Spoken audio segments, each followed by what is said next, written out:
Good morning. My name is John Alterman. I run the Middle East program here at CSIS, and it is a real pleasure to welcome you all here today for the rollout of the book that Haim Malka wrote, Crossroads, the Future of the U.S. Israel Strategic Relationship. We started this project in 2008 because we had a sense that something was changing in the U.S.-Israeli relationship. Israel and the United States had maintained an intimate relationship for years, but we saw at least some signs that this relationship may be entering a new phase.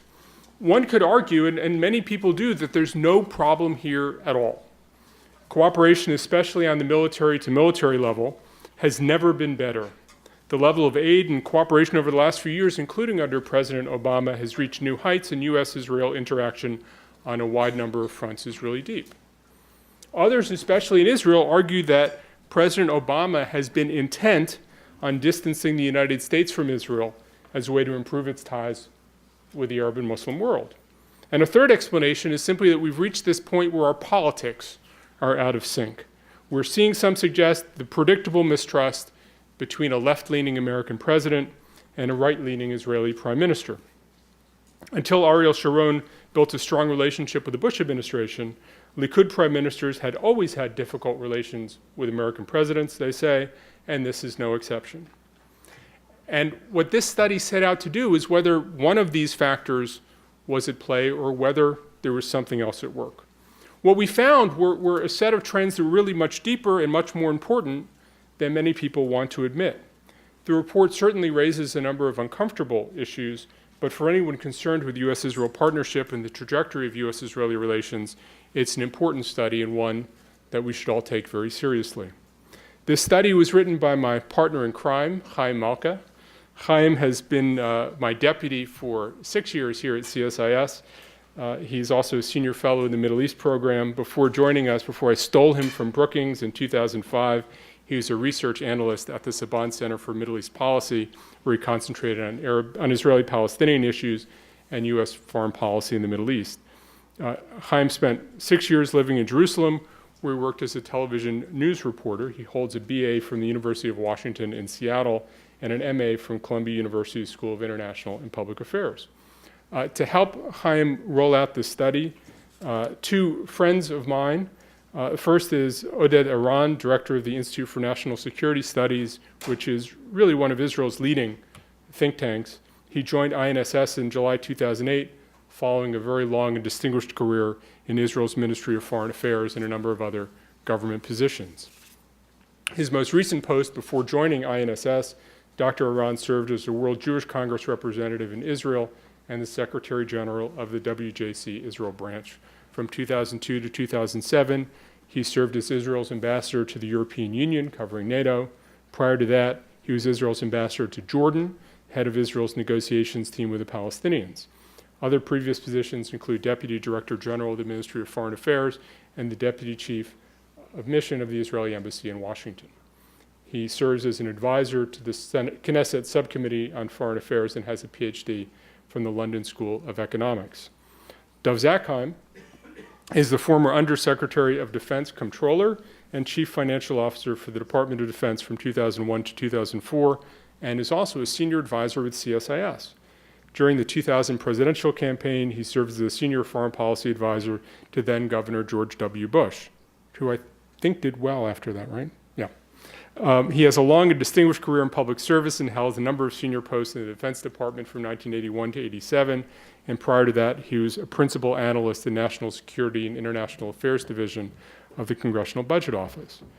In addition to teaching as an adjunct professor at the National War College, Yeshiva University, Columbia University, and Trinity College in Hartford, Connecticut, Dr. Zakheim has served on a number of government, corporate, nonprofit, and charitable boards, including one with me, and authored a number of books and articles. He has a doctorate in economics and politics from St. Anthony's College, University of Oxford, and is a 3-time recipient of the Defense Department's highest civilian award.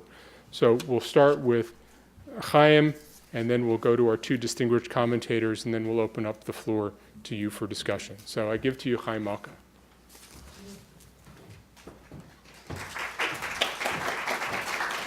I haven't said anything yet. Or are you applauding John? I'm not sure.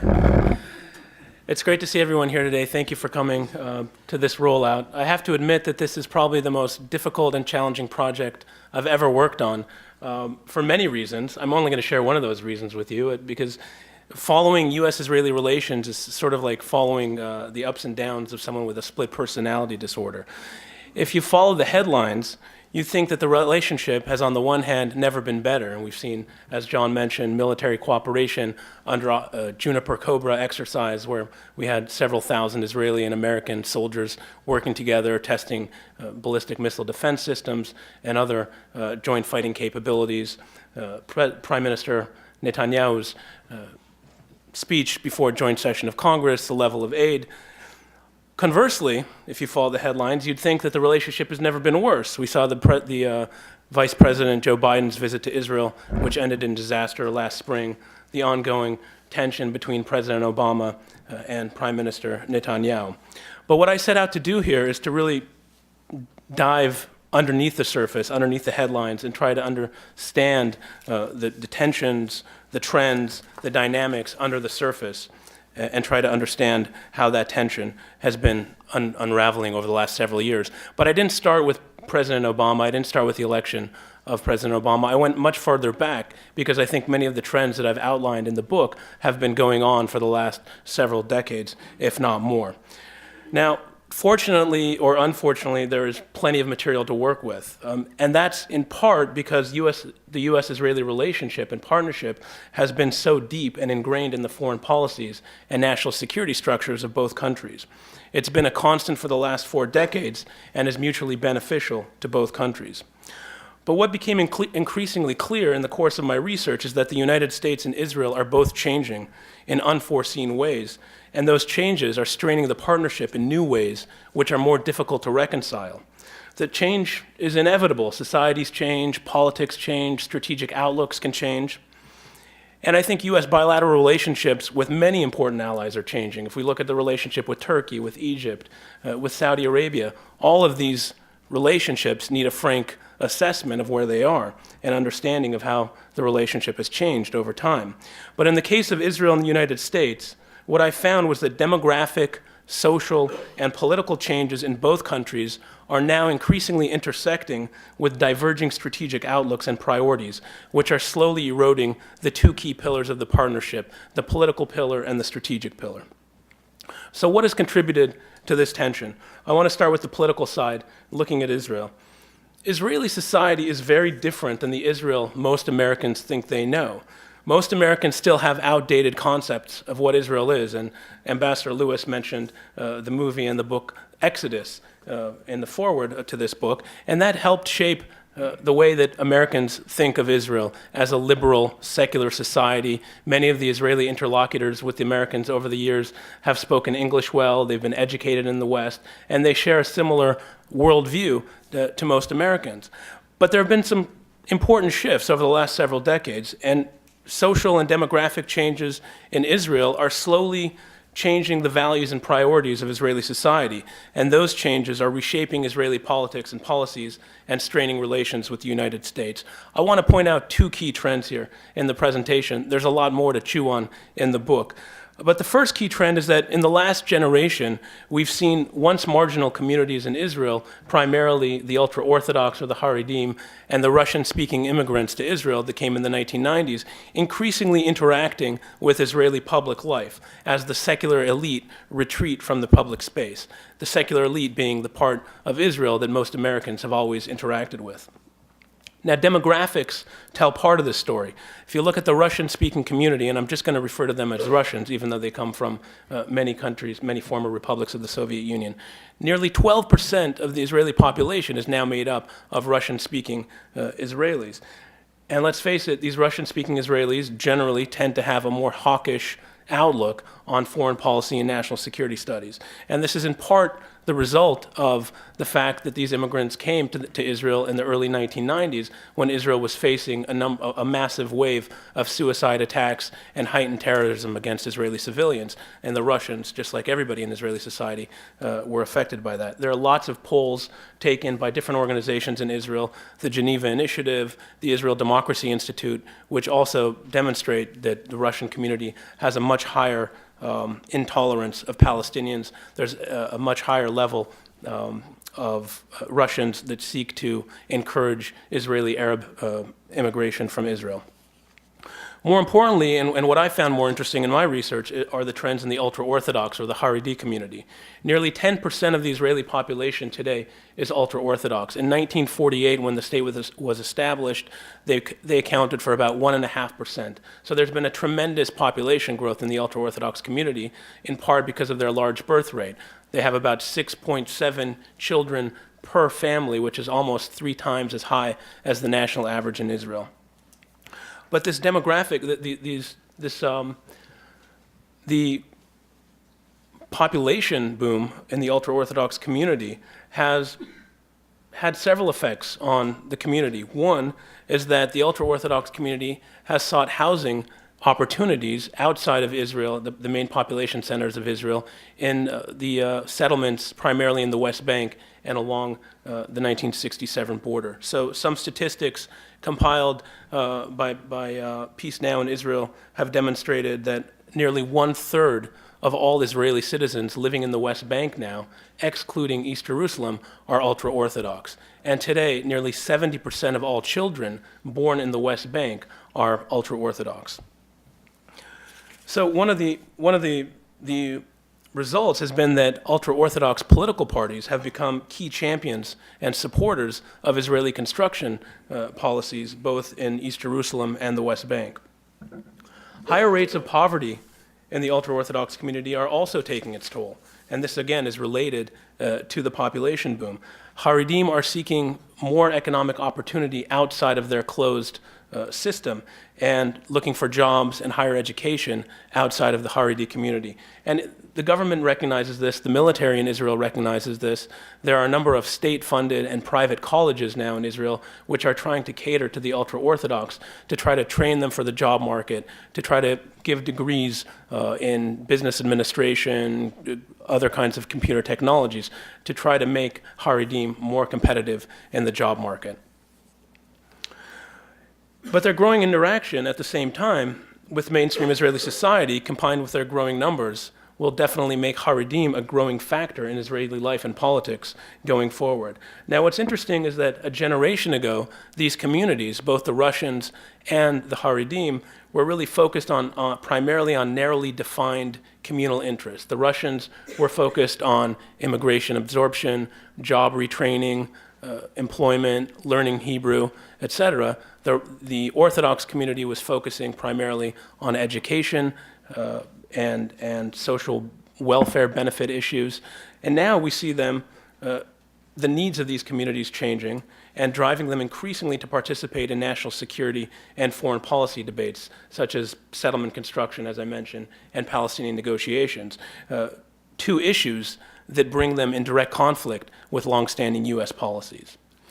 Now, demographics only tell part of the story. The second key trend that I want to point out is the breakdown of the left in Israeli politics as the historic counterweight to the right wing and this consolidation of a center-right political constellation in Israel. In the past, some formation of labor was always the counterweight to the Likud. Liberal Zionism always had a more nationalistic or revisionist counterpart, and they balanced each other. Today, that political counterweight is not labor, but Kadima, which has much less of an affinity and connection to the liberal principles of Israel's founders. And Israeli politics have essentially become a struggle between right and center-right. I think the clearest indication of this is the breakdown of Knesset seats. If you look at the 1999 Knesset elections, left-wing political parties controlled about half the seats in the Knesset. In the last election in 2009, left-wing, including Arab political parties, control only 30 seats out of 120 seats in the Knesset. So essentially half the number they did in 1999. What the combination of these trends suggests is that Israel is moving farther away, both socially and politically, from the idea of a secular liberal state, which has been such an important part of the U.S. Israel affinity. Now, just like Israeli society is changing, America is changing as well. And in particular, the politics of support for Israel is changing. Again, I want to point out 2 key dynamics. support for Israel, first of all, support for Israel remains strong. Again, this is sort of the paradox. If you look at just the headlines or some of the polls, you'd think that the situation has never been better.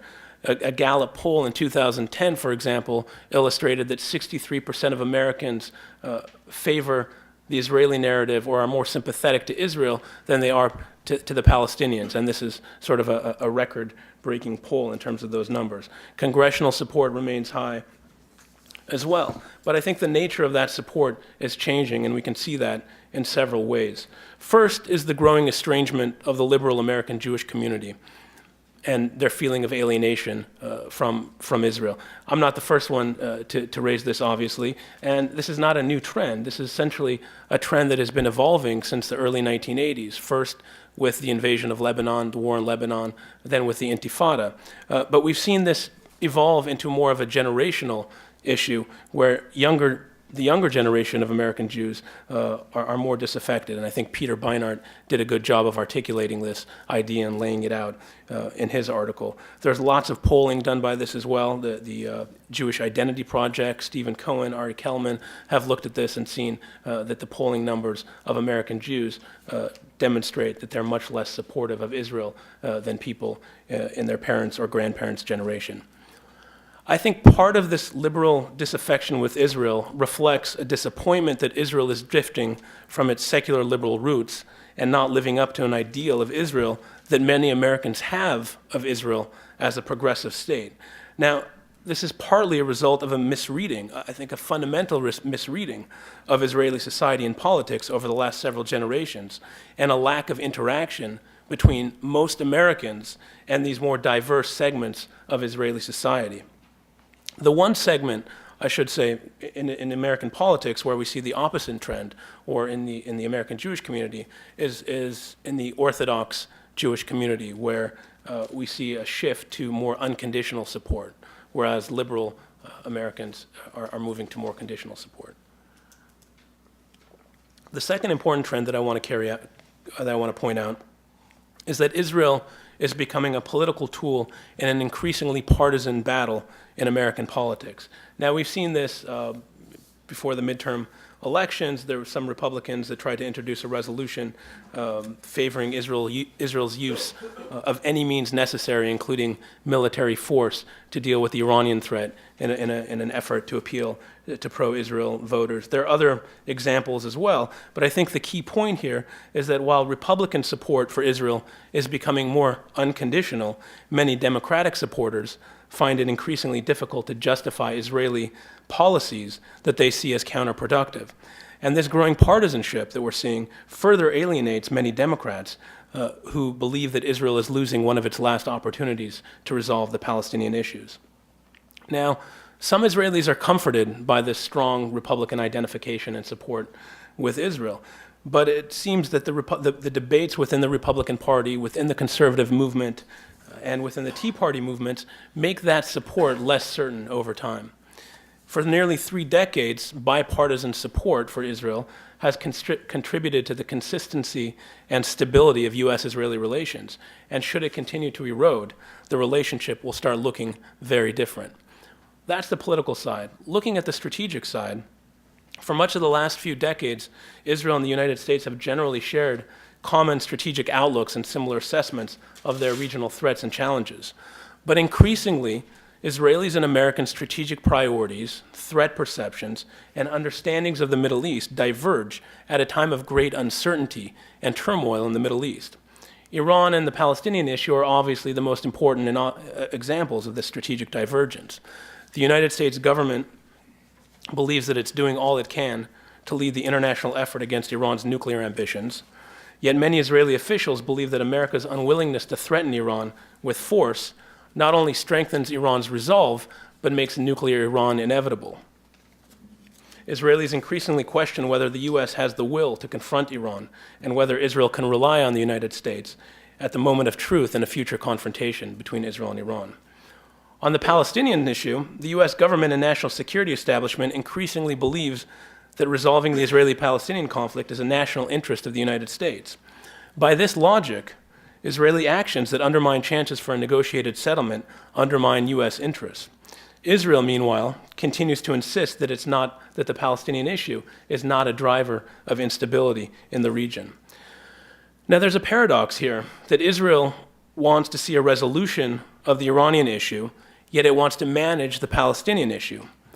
Meanwhile, the U.S. is managing the Iranian threat while it seeks to resolve the Palestinian issue.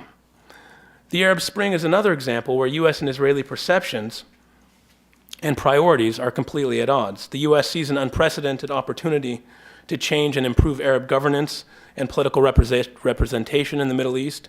Israel, on the other hand, sees an unraveling of the status quo, which has largely preserved regional stability for the last 3 decades. More than in the past, the U.S. and Israel both seek different outcomes and solutions to their challenges, and both perceive that the policy choices of the other are undermining their own interests. Now, all of these points heighten Israeli doubts about America's commitment to Israel's security. And there's a growing sentiment in Israel that you hear from talking to Israeli officials and the general population. There's a growing sentiment that Israel can only rely on itself. So how can the U.S. and Israel start addressing these changes in order to weather the uncertainty and build a stronger partnership for the future?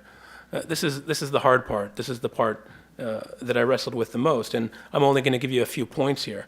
But the first important point, I think, is that the U.S. and Israel need to start working together to restore a sense of common mission. If you look at the history of U.S.-Israeli relations for the last 4 decades, the U.S. and Israel have always shared a common mission, going back to the Cold War, through the search for peace in the Middle East in the 1990s, and then the common fight against terrorism after 9/11.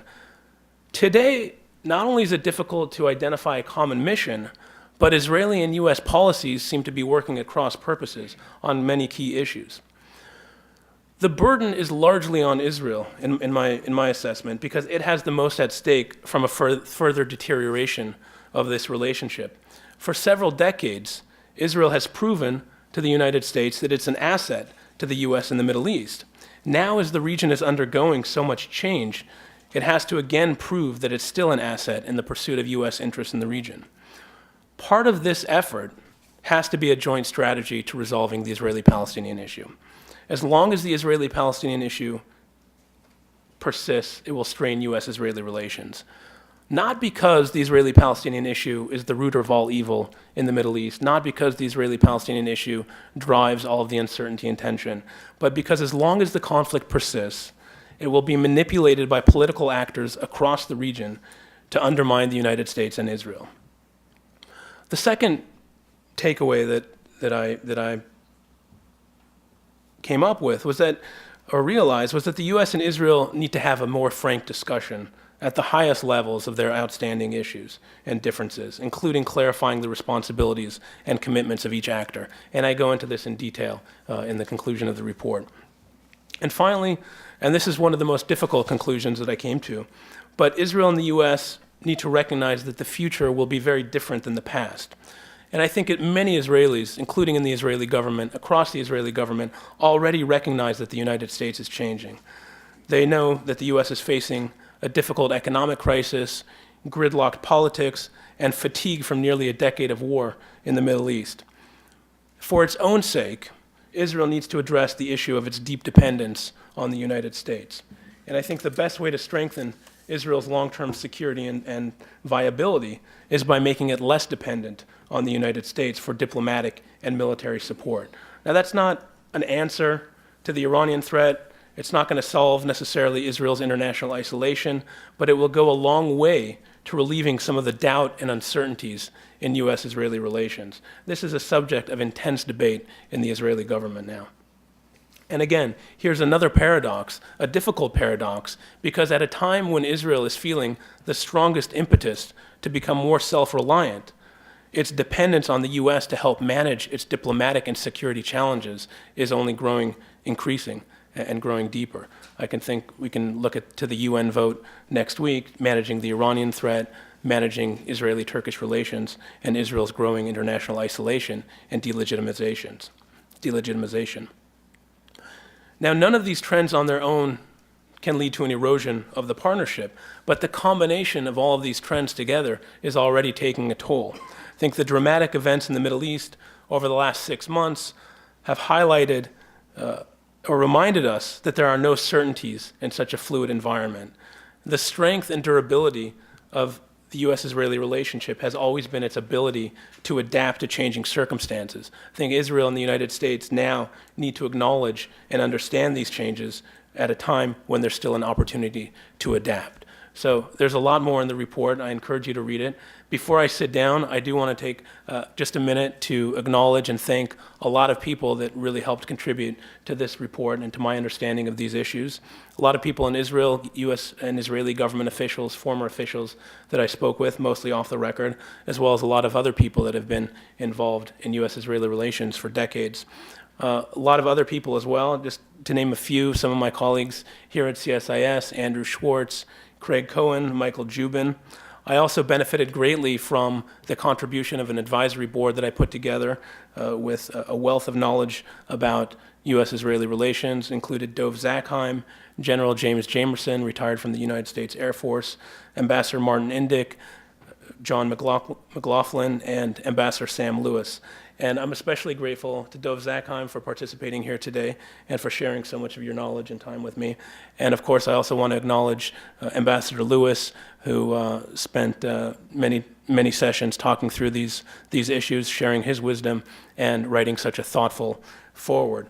I also want to thank Oded Eran for coming such a far way, such a long distance to participate with us and share your insight. Last year, CSIS and INSS convened a full-day conference of Israeli officials and former officials in Tel Aviv at INSS, where we debated a lot of these issues that you'll find in the report. I'm also indebted to John Alterman for his guidance on this project.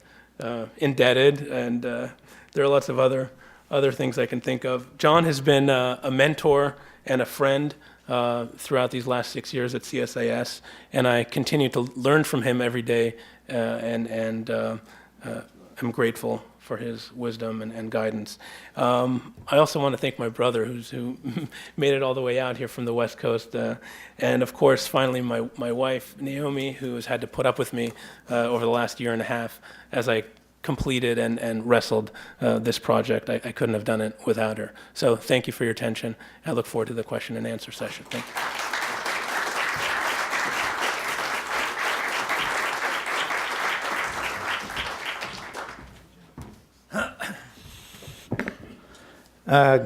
Good morning, everyone. It's really nice to be back. I think, John, you mentioned crime, so to be back at the scene of the crime after so many years that I spent here. There were no crimes, there were only good things that we tried to do together. One amendment, John, to the introduction. I am the current director of INSS. My successor sits on the, Amos Yadlin sits on the front row. And I wish you success. I think that this is a very interesting attempt to deal with the issues of the relations between the two states. And I'm not saying it facetiously. I honestly believe that this is one of the best attempts, and there are several. Every now and then something else comes out, and as you know, other institutions are working on the same theme. I brought with me the Washington Post, not because I thought that I'm going to bore myself, but and read the newspaper, but there is a paragraph in today's front page about the U.S. administration warning to both the Israelis and Palestinians about the outcome of the debate in the UN. And it says, but those warnings have been ignored not only by the Palestinian leadership that feels betrayed by the Obama administration, but also by an Israeli government that receives billions of dollars a year in U.S. military and other aid. I think this says a lot in one paragraph. And then, if you are the Prime Minister of Israel and you sit today and you read the American newspapers, and so you read this paragraph, but on the other end, you read the article written by Rick Perry in the Wall Street Journal and you reach the conclusion, if you are the Prime Minister of Israel, the only thing I have to do is to wait for 14 months and everything will be okay. Why do I have to rush? And I think that this, in a nutshell, I mean, it depicts the whole nature of the relations, the expectations, and the perceptions that each side has of each other. My critique of the essay or the experiment in exploring the relations and the background to the relations is on several issues. There is, and it always happens, it's not the first time, that there is an attempt to glorify the past and to depict or paint the present in very dark colors. And let me take you, in the few minutes that I have, to several milestones in the relations, bilateral relations. 67 to 1970, 1967 to 1970. The Rogers Plan, which is to this very minute the policy of the United States, hasn't changed one iota. The 1967 lines with minor rectifications, minor alterations, whatever you want to call them. There were two different, I think, formulae used in two different occasions, but this is the gist of the plan. Not after consultations with Israel, they didn't ask the Israelis, and probably to the better that they didn't ask the Israeli government. But this is the policy of the United States this very day, 1969. 1973, Kissinger's efforts, and there are many Israelis who have misgivings about the end game of the 1973, which was to a large extent the outcome of Kissinger's efforts. 1978, 79, and Sam Lewis is here to testify. Very bumpy relations between the President of the United States and the Prime Minister of Israel. The two first years of President Reagan, 1981, 1982, I can't recall any more bumpier years than these 2 years. The Golan Heights Law, the entry into Lebanon, the AWACS, the attack, which at that time on the, Amos was involved in this, the attack on the Osirak reactor in Baghdad. 5, 6 different friction points between the two administrations. Lebanon, the Reagan, the 1st September Reagan plan, 1982. Rejected out of hand. Once again, Sam can tell us vividly the event. 1991, the war, the first Iraqi war. I sat here in the Washington Institute writing a paper which I never published on the repercussions of the war on Israel deterrence. 42 Scud missiles falling on Israel, and Israel is not reacting. Someone else is reacting, but not Israel. I wonder whether I should not publish it.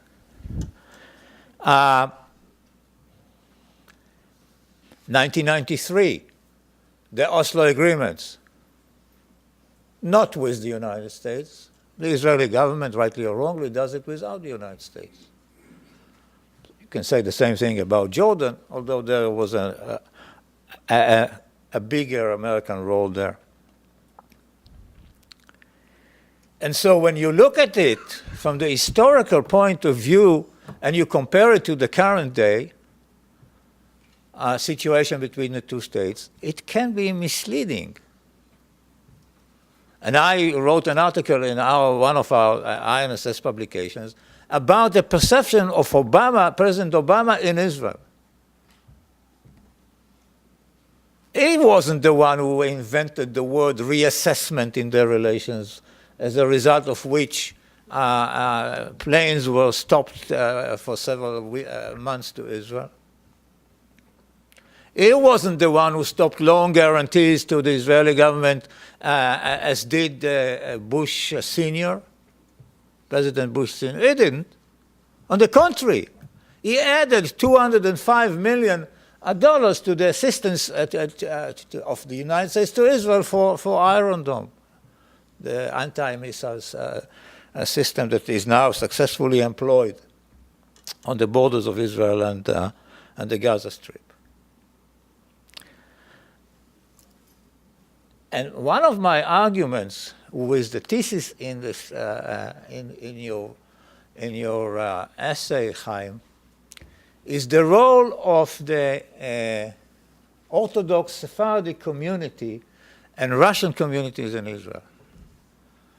The same years when the United States decided on its current policy towards the whole question of the territories, 1969, were the years when Israel decided on its policy, and the policy has not changed.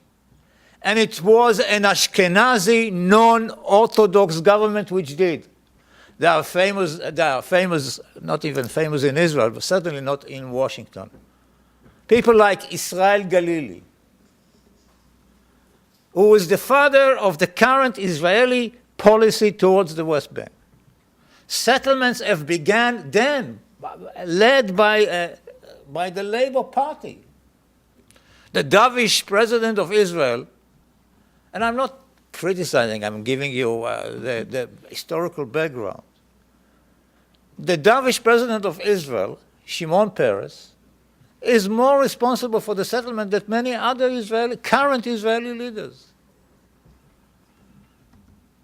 People who cannot be where you would today, you would call them doves and moderates, but they are the ones who have created the facts on the ground. And this is going to be the major issue between us and the United States, is already has been and will be, and the Palestinians. And that is one of the major arguments that I have with the publication, with your essay. It is true that today, the picture which you painted is correct, is accurate. This is the demographics of Israel. But by the time the Sephardic community became involved in Israeli politics, mostly because it was rejected by the Labour Party, and the current leaders have found somewhere else to go, and that was the Likud Party. And when the Russian immigrants became involved in politics, you had already somewhere between 150 to 200,000 settlers in the West Bank. So this is my major comment on this. It's important to have the historical framework, I think, to understand the current problems in the relations. Then I agree with you. There is a danger of an erosion to the American perception of Israel as a democracy. You mentioned one element, and that has to do on the issue of not only the relations between Israelis and Palestinians. I would add to it attempts, some of them successful, unfortunately, at legislating anti-democratic laws in Israel. I put it mildly concerned. In about a year, I could reduce or eliminate the word mildly if the trend continues. That is a serious danger, in my view, not only to the perception, mostly to the Israeli society, and then to the image of Israel in the American public opinion. The second issue is, of course, which you mentioned, and rightly so, The whole, it's not the same thing, but Iran and the Arab Spring, two different issues. I would just add that in my view, the spark which started or ignited the Arab Spring came from Iran, the elections in 2009, where hundreds of thousands of Iranians went to the street, and they could be watched all over the Arab world. And I think that this was the spark that ignited the Arab Spring, but that's a secondary issue.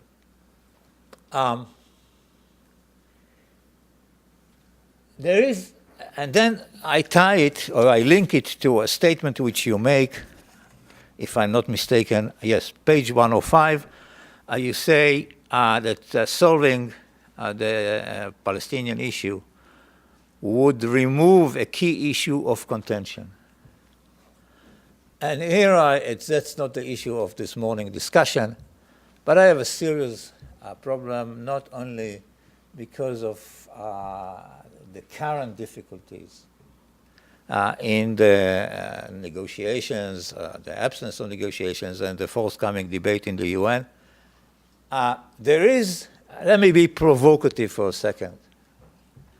There is a problem, or a possibility, that there won't be a two-state solution, that there will be a six-state solution.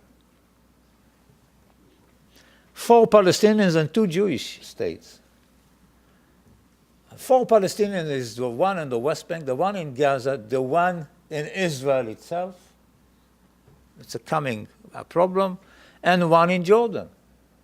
I'm slightly facetious. I'm slightly,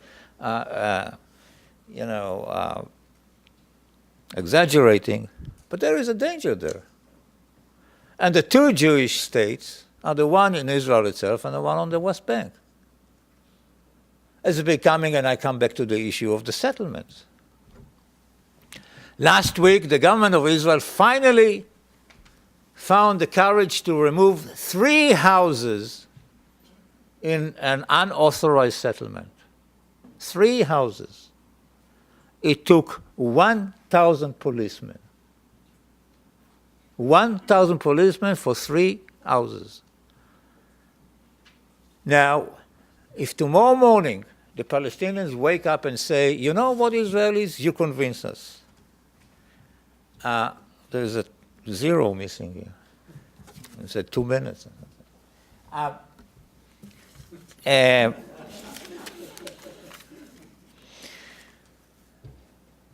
If tomorrow morning the Palestinians come, you convinced us Israelis, and we agree to the security fence as the final border between us. Even then, the Israeli government will have to evacuate about 60 to 70,000 settlers. Some of them, you rightly describe them as orthodox, or ultra-orthodox, very hawkish in their views, Haim. It will be a serious problem. Now, it doesn't mean that I'm against the solution because of the 2 states, on the contrary. I think that one of the mistakes is that not only the U.S. administration doesn't get an echo from Jerusalem to its warnings, but I think that it's slightly too intimidated to do certain things in the Security Council. I would turn the debate in the UN to a Security Council resolution which takes into account some of the wishes of the Palestinians and some of the wishes of the Israelis. For example, the definition of Israel as the Jewish state, you can put it in the Security Council, whether the Palestinians like it or not. You don't have to say that the borders will be exactly the 67 line. You can say what you said in 69, in the Rogers Plan, and other elements that can be constructive towards solving the Israeli-Palestinian conflict. Now, the last thing about the strategic dialogue. I'm not so sure, given the history of their relations and given the problems, the objective problems in the issues on which we may differ, Israel and the United States, that what it takes is a structured strategic dialogue What is missing, as we can see today, is an intimate dialogue between the number one in Washington and the number one in Jerusalem. And if you don't have this, then the officials, the high-ranking and the lower-ranking officials and generals, etc., can meet once a week, and they will achieve very little. That has been, if I look at the history of the relations since 67 at least, this has been my observation. When Rabin and Clinton, for example, had this intimate dialogue, a lot could be achieved between the two leaders. When this intimacy is not there between, to say the least, between Netanyahu and Obama, the results can also be seen. I'm not saying that there is an automaticity there, that if you have the intimate dialogue between the leaders, it produces also the understanding between the two countries. But if it isn't there, it will be very difficult to achieve this otherwise. Thank you very much.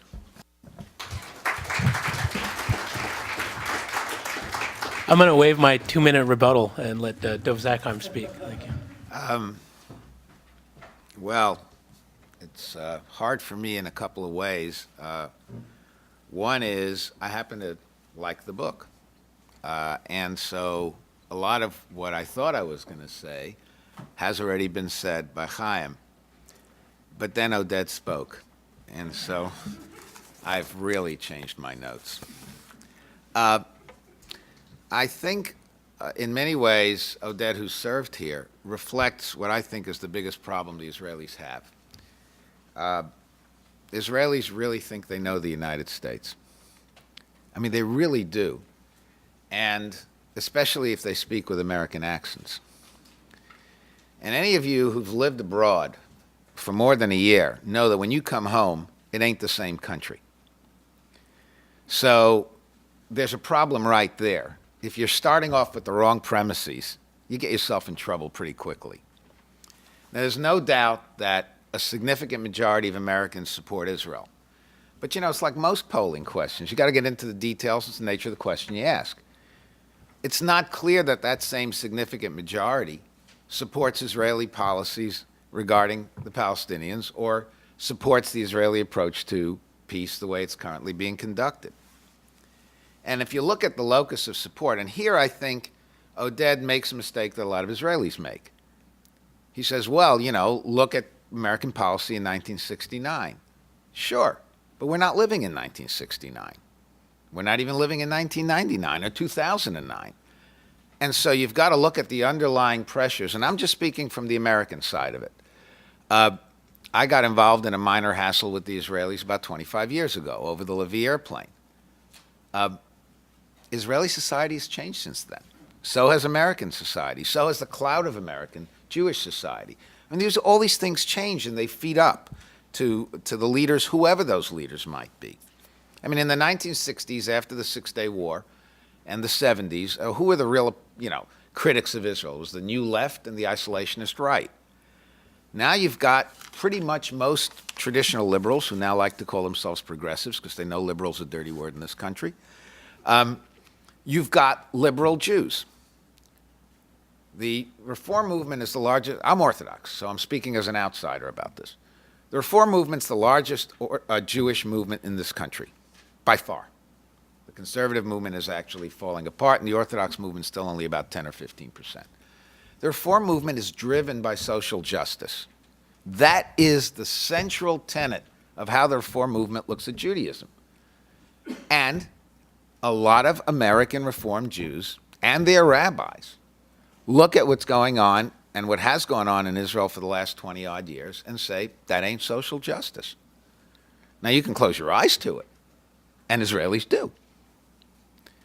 There was a recent report of apparently a group of young conservative rabbinical trainees at the Conservative Jewish Theological Seminary have said that they are not prepared to support Israel. And these are the people going to be the next rabbis. And they're not prepared to support Israel. That didn't happen 25 years ago, and certainly not in 1969. Now, Some things may change those attitudes back again.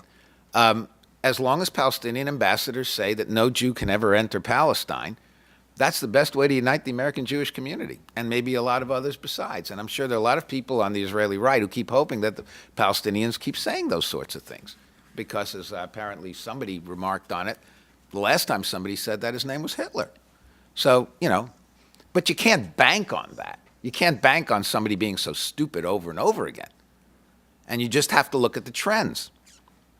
Now, part of what the reason for disillusionment with Israel is, as Haim said, the American Jewish image of Israel is the pretty girl wearing that funny little hat. Okay, it's called a kova tembel. And most American Jews have the sort of the memory, which is fading with the younger people. But in 1969, one cousin emigrated from Eastern Europe to Israel. One cousin emigrated to the United States or Canada or Australia or something like that, and they both spoke Yiddish. Well, that doesn't happen anymore. The only people who speak Yiddish in this country are the ultra-Orthodox, who, by the way, don't support the state of Israel. And they don't live on the West Bank. They live in Brooklyn. Most young American Jews don't speak Yiddish, and they certainly don't speak Russian. Now, it's true there were Russian Jews in 1991, and that was one of the reasons why Shamir decided to hold back. He didn't want to stop the immigration from Russia. But in 1991, Russian Jews weren't foreign ministers of Israel and practically persona non grata in this country. The thing about, and here Haim didn't make it explicit, but this is my impression, and my impression of why American Jews are so uncomfortable, and many other Americans besides, is that if you take the Russian Jews, again, writ large, former Soviet Union Jews, the ultra-Orthodox, and the Oriental Jews, none of them have a legacy of democracy. None. Zero. So there's a total cognitive dissonance there. American Jews come to Israel, American Jewish leaders come to Israel, and they speak to people who speak English. As I say, they don't speak Russian, they don't speak Arabic, they don't speak Yiddish. So they don't even talk to these kinds of folks. They like to speak to those who speak with their own language and very often with their own accents. The American Jewish leadership pretty much does the same thing. Plus, they want to maintain access to Israeli leaders because that helps them have access to American leaders. Well, if you're going to start being critical and you're going to start telling them off, sort of, for those of you of a certain age, do an Eartha Kitt to Lyndon Johnson, you're not going to get your photo ops. And more important, you're not going to have access here. So you've got something going on in the American Jewish community and the American community at large that just wasn't there even when you had Rogers plans or Kissinger or, even Zakheim shooting down aircraft. The other thing is that I don't think Israelis fully buy into the fact that whether right or wrong is immaterial, this peace process is a major priority for the United States. It just is, and it's almost across the board. Because we've all been talking about two-state solutions for so long that we've believed it. And so the question is, why haven't we done it? Now, I think Oded is right. It tends to be the locals who actually make these deals. We were not behind Oslo. Last time I checked, Oslo's not in the United States, although there may be some small town in Minnesota called Oslo. But we are the ones who get you, once they get into the peace process red zone, we're the ones who get them over the goal line. So we still have to play. But there is a belief in this country that this needs to happen. And it is a belief that includes not just the realist Republicans, not just the liberals, but the national security community, not the national security bureaucracy, but the national security community. Anybody who deals in this business, this has been my Israel week. This is my third, I think, or fourth Israel discussion this week because the UN has generated it. It is amazing.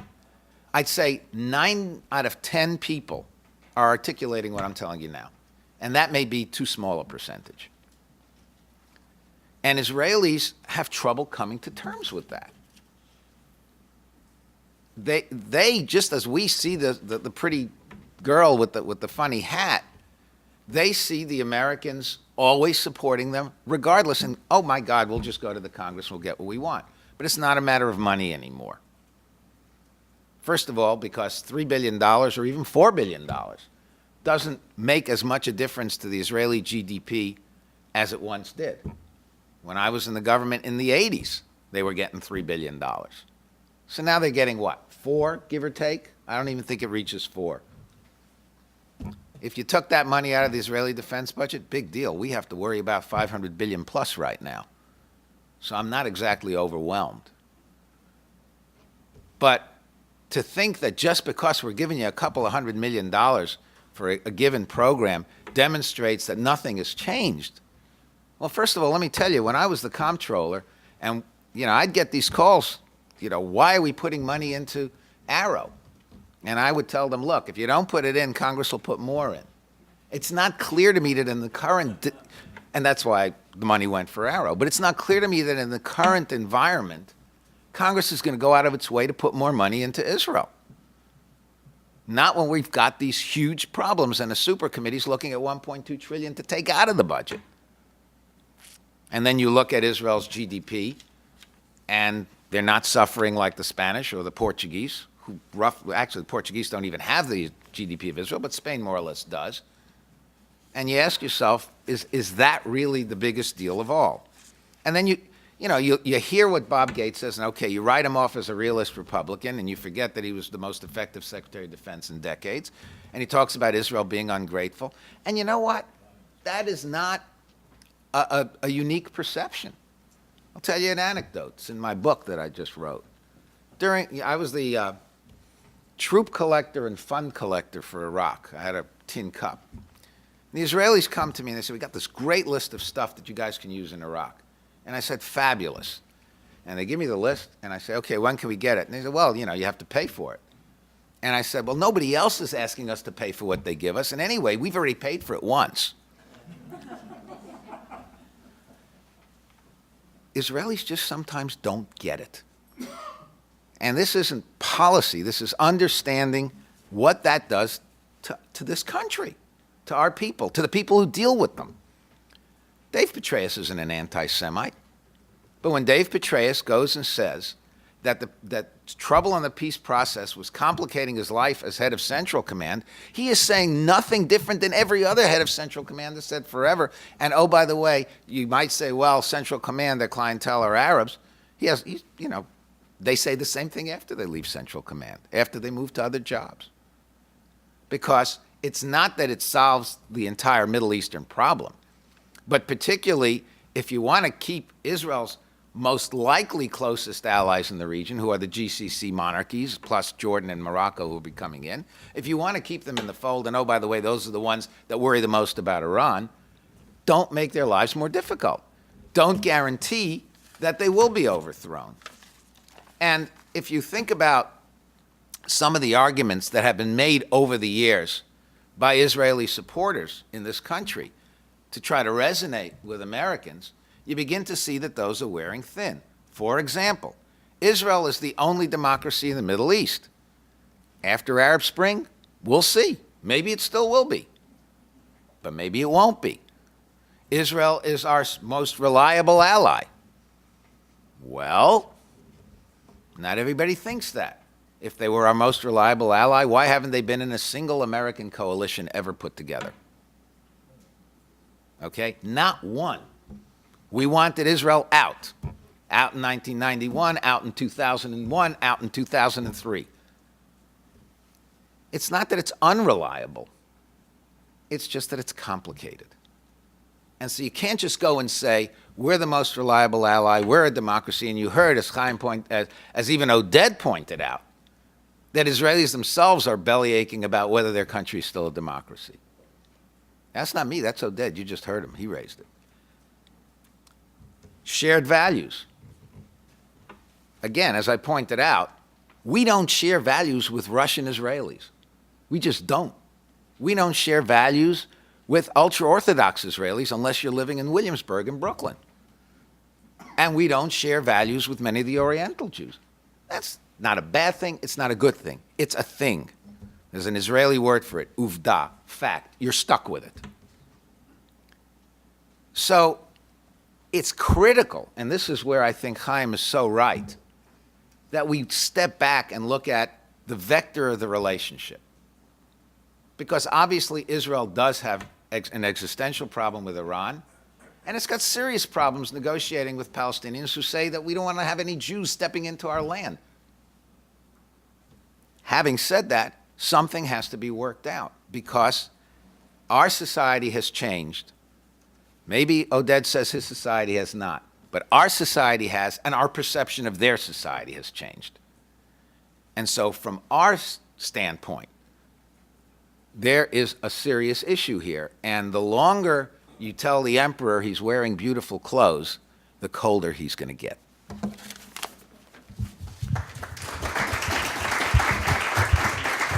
There's a reason why I'm sitting between Oded and Dov today. So. You know, Haim promised me there's nothing controversial in this book. We have a few minutes for questions. If I could ask three favors of you: one, that you identify yourself; two, that everybody only asks one question because we're going to be a little constrained for time; and third, that you ask your question in the form of a question, which is actually to have a question with an answer rather than making a statement and then saying, what do you think of my statement? We'll start right here. And if you wait for the mic. Wolf Gross, a former water carrier at Camp David a long time ago. My question goes to fringe communities. What I would call the millenarian fringe of the U.S. and evangelical movement is unquestioning, perhaps too unquestioning, in its support of Israel. And I'd like to have anybody address where this fits into the equation. Let me start because I was giving the American perception on this panel. First of all, it's not as unquestioning as we often think. Those who are unquestioning are unbelievably unquestioning. I've heard pastors get up and say, we can't give up an inch of our territory, which almost sounds like the people in Queens who say that. You know the famous story of Colette Avital, who was the ambassador to the UN, and she met, or the consul general, I forget, in New York, and she was consul general. She meets with this group in Queens, and they said, we can't give up an inch of territory. She says, I agree, we can't give up an inch of Queens. So there are pastors who you know, hey, look, this is all part of the New Testament as they read it. But as Haim points out in his book, that isn't everybody in the evangelical movement, number one.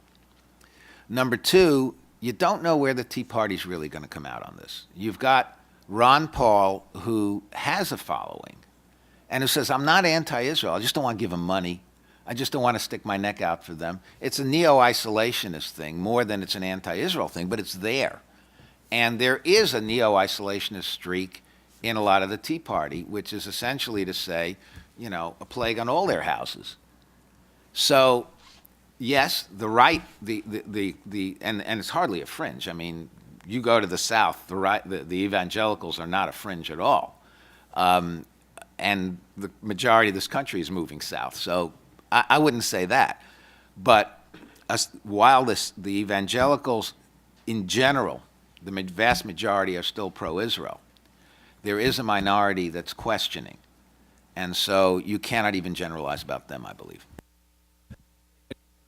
Quote Dov, quoting the book, if I may. But I totally agree, and then I'll turn it over to Oded, that there is much more of a debate within the evangelical community than we believe. I mean, obviously, Christians United for Israel, John Hagee, and these large organizations, which can mobilize tens of thousands of people at a rally in Washington, steal the limelight. But there is a much more intense debate within the evangelical community. There is the emergence of a more progressive or left evangelical community that is also focused on social justice. And in some of the pollings that I've seen within the evangelical community, the majority of evangelicals even support Israel for political reasons, not necessarily theological reasons. So while the theological millennial aspect is in the background, most evangelicals actually support Israel for political reasons. And if your support is based on politics rather than theology, I think there's a lot more uncertainty there in the future.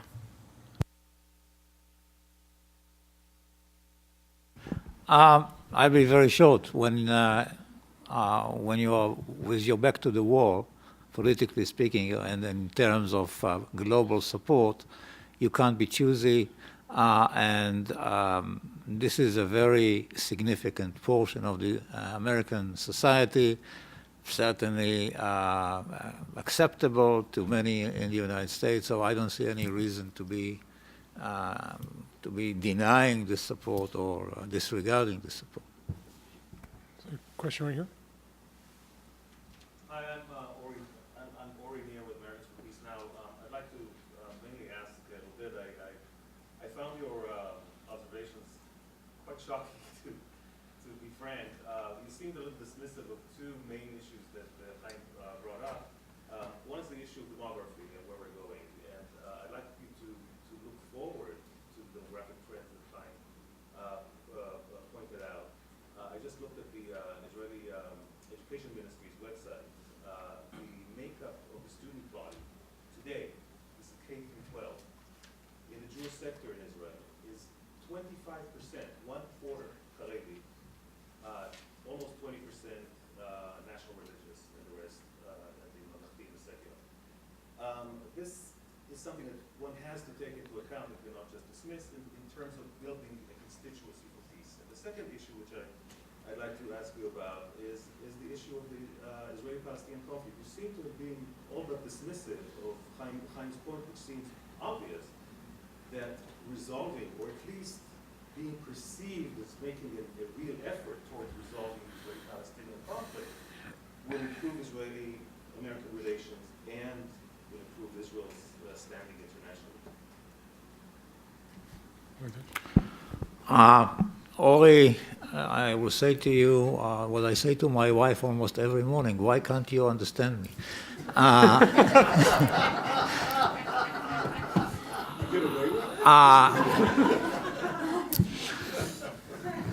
40 plus years of marriage. What I wanted to say is that the problems that we face in terms of our relations with the Palestinians have started long before the trends, which I accept. I have no argument with the findings of Haim in his book. That wasn't the point. I was making the point that the policies of Israel on the issue of the West Bank have emanated from the late 60s and early 70s. You now, because there could be a perception created that the Sephardic Haredi community is now blocking the way towards, and the point I was making is not trying to put the blame on it will exacerbate the situation when and if the options of getting out will be viable and put to the Israeli society, yes. But the issues have started long before, and this is what was my point. I'm not trying to. Secondly, I wrote a cable from the embassy here, I don't know, something like 20 years ago, and I said there is a paradox in the relations concerning, in the bilateral relations concerning the peace process. When there isn't a peace process, we are in friction with the United States, and when there is, we are also in friction with the United States, because the argument will be, when and if we go into the negotiations, the argument will be, well, why do you insist on, I don't know, 12% of the West Bank for your security? You can get along with 4%. And we start arguing with the United States. I'm not saying that we should not. On the contrary, I'm saying that the Israeli leaders should have intimated to the American president what is their vision of their relations. In 1969, the famous year, Elliot Richardson, Deputy Secretary of State, asked the then then Israeli ambassador, Yitzhak Rabin, the late Yitzhak Rabin, what is the kind of Israel you want us to protect? And to this very day, the Israeli governments in plural have not given an answer. I am all for it. But there is a paradox there that if you do have and if you don't have a peace process, there is friction with the United States. But I prefer the friction which emanates from having an intimate dialogue, the sort of the thing that Rabin did with Warren Christopher. He gave him a deposit. People were, concerning the Syrian track, people will say that, some Israelis will say that Christopher betrayed this confidence when he went too far in the conversation with Assad's father, but that's a secondary issue. Rabin was willing to entrust his view of the peace with Syria in the hands of Warren Christopher. That's what I'm looking for. We're going to have to run in a second because people have to get to different places. There's a question right here in the front.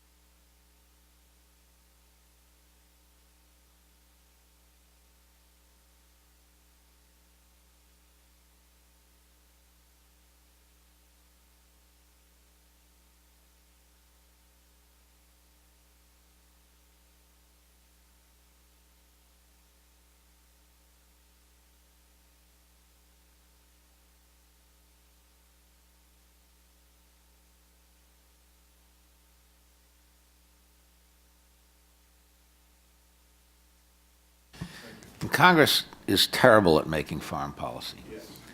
I mean, unequivocally awful. Think of all the sanctions. Dov doesn't need to get confirmed ever again.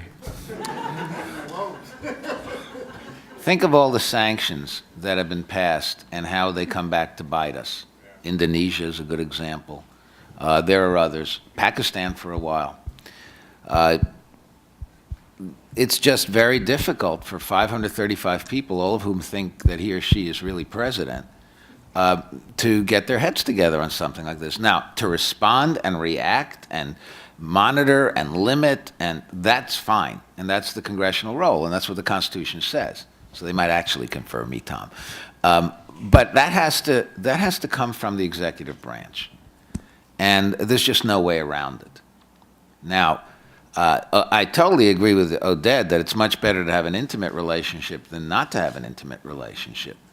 But I think one of the reasons there's been friction over the years, and I tried to articulate this, is that there is a degree of cognitive dissonance between the two sides, in that Israel believes that ultimately, wake up any American leader at 2 in the morning, and they will admit that the peace process isn't as critical as they make it out during daylight hours. That's the Israeli belief. And the American belief is, you couldn't be more wrong. I know someone on the front row who is better qualified than I am to answer this. Tom Dine sitting there, father, mother, grandfather of AIPAC. But I would say the following: there is the posturing in every a political organization, where it is the White House, the Israeli government, the Knesset, and the Congress, for that matter, and there are debates. Not necessarily in closed doors, but debates in Congress which are constructive and can lead to positive results. I think that in Israel, I agree, there is an exaggerated perception of what Congress can do in foreign affairs and etc. But my experience, having been in contact with Congress for 6 years, is that it is it is a useful platform for negotiating certain things, for reaching responsible decisions on not only on the bilateral relations, but also on the overall Middle East U.S. policy, the question of arms to the Arab countries, which ignited this Gates remark, rightly or wrongly. Some of these issues, very sensitive issues, have been dealt not only in this side of Pennsylvania Avenue, but also on the other side. And so I became almost an admirer of the American system and the balance between the two sides. And I think that there is a great role there, beyond the posturing, which obviously some Israeli politicians like very much.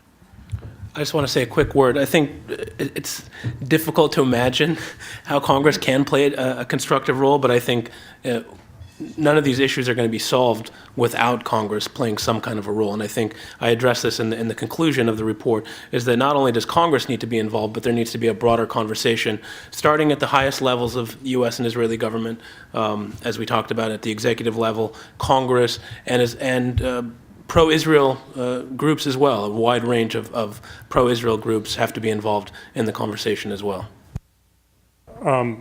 we're going to have to go, but I want to thank you all for coming to this discussion. I think what this has demonstrated is just how much of a discussion we need to have. We clearly are not done with it. I want to thank Haim for writing a study which is provocative, is certainly thought-provoking, and hopefully will engender much more of the kind of constructive discussion we've had today. And I hope to see you all again back at CSIS soon. Thank you very much.